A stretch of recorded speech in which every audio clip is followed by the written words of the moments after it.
In this story, imagine a world where Eric Killmonger did not fall in single combat or face defeat by heart-shaped herb or vibranium spear.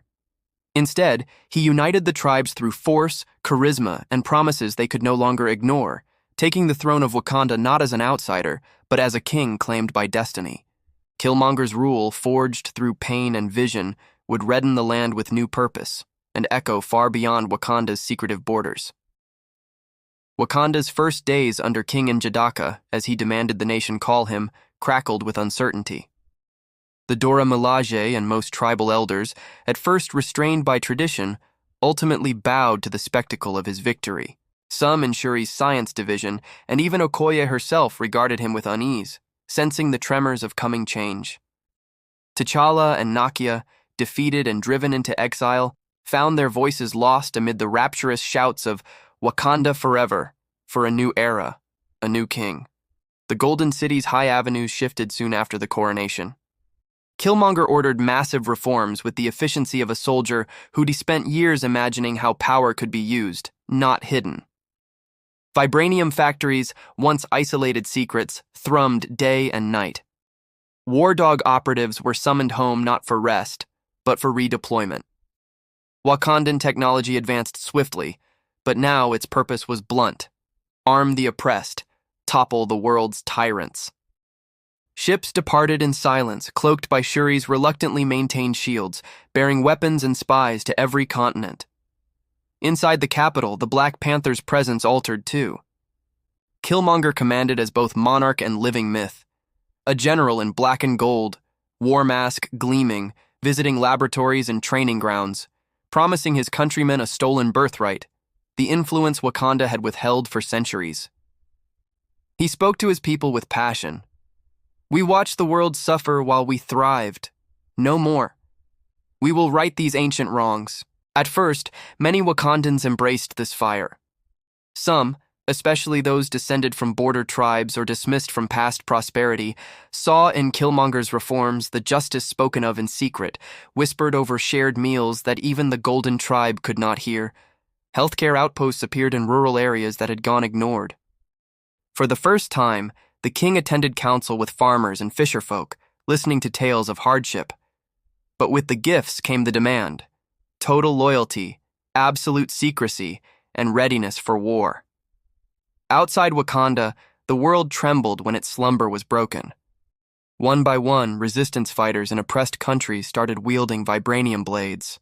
Authoritarian regimes found their armies decimated by sudden, invisible enemies.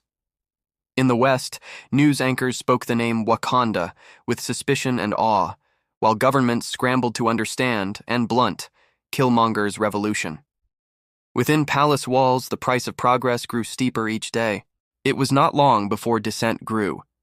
Queen Mother Ramonda, forced to serve as counselor rather than conscience, pressed the king to honor the old customs. Shuri, bristling under surveillance, began to work in secret, warning her brother in exile and bitterly questioning her own allegiances. Okoye and the Dora Milaje performed their duty, but the sparkle in their eyes of old faded, replaced by shadows. Killmonger noticed, of course.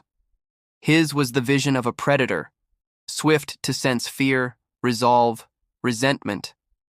He convened councils, welcomed debate in public, but ruthlessly punished betrayal in private. Several counselors quietly vanished. The city's rumor mill worked feverishly, but many citizens chose silence, seduced by new prosperity and their king's certainty. But power, once seized, is rarely gentle. Riots broke out when secret labs in Europe were exposed, and Wakandan aid workers were detained by foreign powers. Worldwide, innocents died alongside oppressors as weapons passed from oppressed hands to criminals. Vibranium, once a sacred secret, now appeared on the black market.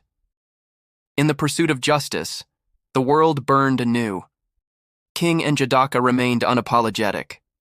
At ceremonial feasts, he raised his panther-clawed hand and declared, "The world as it was cannot stand. If justice means chaos, then so be it, until a new order is born." His voice steadily grew hoarse from exertion, and his gaze hardened by grief, yet he pressed on. Years passed. Wakanda, expanded by border wars and new protectorates, had become a wary superpower. Many Wakandans prospered as never before. Others mourned sons and daughters lost on distant battlefields. Some old traditions faded, replaced by a hunger for relevance and a pride sharpened on the whetstone of Killmonger's creed. But even unconquered kings are haunted. Alone in the royal chamber, Killmonger studied the masked ancestors on the walls and wondered if his father's hopes had meant this much blood. He summoned Shuri, now his chief technologist, and asked quietly, "How do you know when your dreams become something darker?" Shuri could not answer, but her eyes did not look away. Outside, the exiled T'Challa and Nakia nurtured a resistance abroad, waiting for Wakanda's wounds to bleed too deeply. Yet at home, a new generation, fierce, proud, unafraid of the outside world, grew up believing not in secrets, but in might. To them, tradition was old pain, and change their only inheritance. And so, Wakanda thrived and suffered under N'Jadaka's reign, a beacon of burning hope and unending war. The world, reshaped in his image, waited with bated breath for what justice and vengeance might demand next.